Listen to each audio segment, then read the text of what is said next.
后来继续来到中华社头，当地有一间菜馆行，牛年一个开春就行大运，10天来是开出着2届的头奖。第一届是这个2月初6，金彩539开出着头奖800万；第二届是这个2月15，有人买2张500块的刮刮乐，是扣着头奖300万。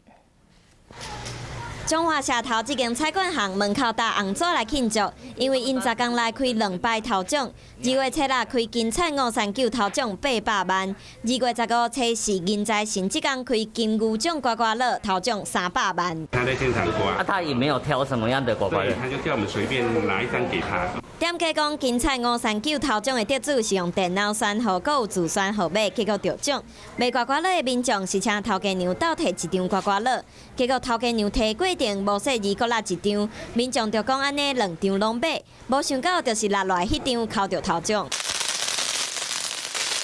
中华大村嘛有5位各种同学，回去家乡做伙食饭了后，做伙买一本2000万超价红包刮刮乐，结果扣着100万。是每个人分3张，然后就每个人分完就开始刮，然后刚好新郎那个就是刮，他第一个刮开，然后第一个就中了100万，他这是新郎。 这5位高中同学同款，唔是家己选刮刮乐，是直接接过菜馆行摕出来，就扣着大奖。敢若会使讲，真正是受到在生涯的照顾，有够幸运。